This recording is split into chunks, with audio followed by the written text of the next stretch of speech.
안녕하세요. 보험하는 성재 보송TV 박성재입니다. 오늘은 많이들 궁금해하시는 내용이 있어서 영상을 올리게 되었습니다.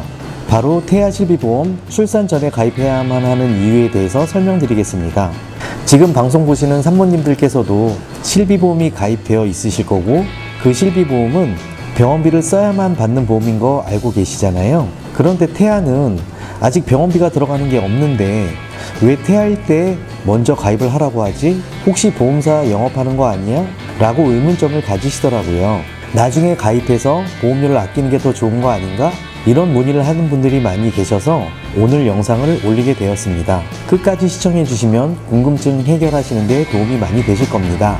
태아실비보험은 아기들이 출생 후에 병원을 가게 되면 병원비가 들어가잖아요. 이때 진료비 세부 내역서와 영수증을 보험사에 제출하면 태아실비보험에서 보상을 해드리는 보험입니다. 다른 실비보험과 똑같이 1년마다 갱신되는 갱신형 보험인데요. 여기서 갱신된다는 것은 보험료가 변동될 수 있다는 것을 말씀드리는 건데, 보험료는 올라갈 수도 있고 내려갈 수도 있습니다. 출생 전 15,000원, 출생 후 24,000원 정도이고, 통상적으로 출생 후 1년이 어린이 태아실비보험이 가장 높게 책정되어 있는 것을 확인할 수 있습니다. 오히려 나이가 한 살씩 늘어갈수록 보험료는 더 떨어지는 것을 볼 수 있는데요. 그만큼 출생 후 1년 동안 아기들이 가장 많이 병원에 간다고 보시면 돼요.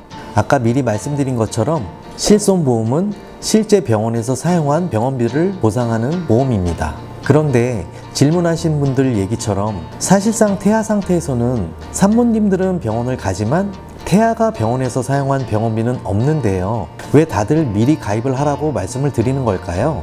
첫째, 출생 전에도 위험 요소가 있기 때문입니다.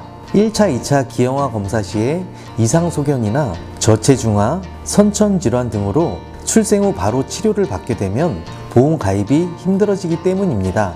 가입이 거절될 수도 있고 가입이 안 되는 특약이 생기기도 해요. 실손보험은 손해율이 매우 높아서 보험 가입할 때 심사 기준이 매우 까다롭습니다. 출생 후에 실손보험 가입을 하게 되면 작은 병원 기록까지 모두 보험사의 심사를 받아야 돼서 내가 원하는 시기에 바로 보험 가입이 어려우실 수도 있고 거절까지 될 수도 있기 때문에 실손보험은 태아 상태일 때 가입하셔야 합니다. 실제로 출생 후에는 병원에서 많은 검사도 하고 자주 병원에 가게 되잖아요. 이럴 때 작은 이상소견이라도 발견된다면 실손보험이 가입이 너무 까다로워지기 때문에 반드시 태아일 때 가입하시기를 추천드립니다. 둘째, 태아 상태에서 가입한 실손 의료비는 선천성 질환인 Q코드가 보장되기 때문입니다. 우리가 출생 후에 가입한 실손보험에서는 선천성 질환에 대한 보장을 받을 수가 없습니다. 보험의 가장 기본인 실손보험은 어차피 태아 상태가 아니더라도 출생 후에라도 가입을 꼭 하시게 될 건데요. 태아 시기에 가입한 실비만 선천성 질환까지 보장을 해드리기 때문에 반드시 태아 상태일 때 실손보험을 가입하시기를 추천드립니다. 우리가 태아보험을 기형아 검사 전에 미리 가입하게 되면 혹시 기형아 검사 시 이상소견이 발견되었다고 해서 보험사에서 보험을 마음대로 해지하거나 담보 조건을 바꿀 수가 없습니다. 실비는 급여, 비급여, 3대 비급여로 나눠져 있는데요. 국민건강보험에서는 의료비 항목을 급여 항목과 비급여 항목으로 구분해서 보장을 제공하고 있습니다. 급여 항목은 건강보험이 적용되는 진료 항목으로 본인이 지출해야 하는 비용은 비교적 낮습니다.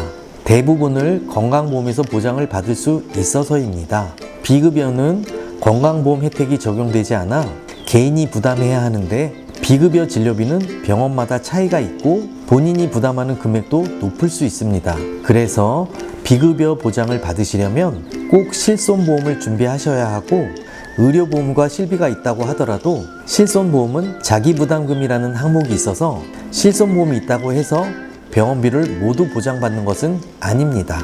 병원비로 사용한 비용 중에서 자기부담금을 제외하고 보상을 받게 되는데, 급여 항목에서는 20%, 비급여에서는 30% 자기부담금이 생깁니다. 또 많이 하시는 질문이 태아실비보험과 태아보험을 꼭 같은 회사로 해야 하냐고 물어보시는 분들이 계셔서 말씀드리면, 저는 같은 회사에 태아보험과 태아실비보험 가입하는 것을 권장드립니다. 보험금 청구도 편하시고 관리도 한꺼번에 받으실 수 있기 때문입니다. 오늘은 태아실비보험 미리 가입해야만 하는 이유에 대해서 설명드렸는데요.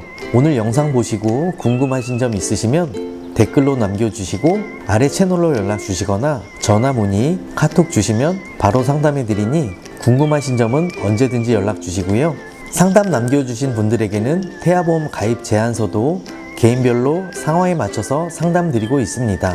그럼 다음에도 도움되는 영상으로 인사드리겠습니다. 감사합니다. 보험계약 체결 전 상품 설명서 및 약관을 반드시 읽어보시기 바랍니다. 키움에스 플래너즈 및 소속 보험 설계사는 제휴 보험사 상품에 대해 충분히 설명할 의무가 있으며 가입자는 가입에 앞서 이에 대해 충분한 설명을 받으시기 바랍니다. 본 광고는 손해보험협회 광고 심의 규정을 준수하였으며 유효기간은 심의일로부터 1년입니다. 키움에스 플래너즈 및 소속 보험 설계사는 다수의 보험사에 대한 보험계약 체결을 대리하는 법인보험 대리점이며 계약 체결권을 부여받지 아니한 금융상품에 대해 계약을 체결할 권한이 없습니다. 보험계약자가 기존 보험계약을 해지하고 새로운 보험계약을 체결하는 과정에서 1. 질병 이력, 연령 증가 등으로 가입이 거절되거나 보험료가 인상될 수 있습니다. 이 가입 상품에 따라 새로운 면책 기간 적용 및 보장 제한 등 기타 불이익이 발생할 수 있습니다.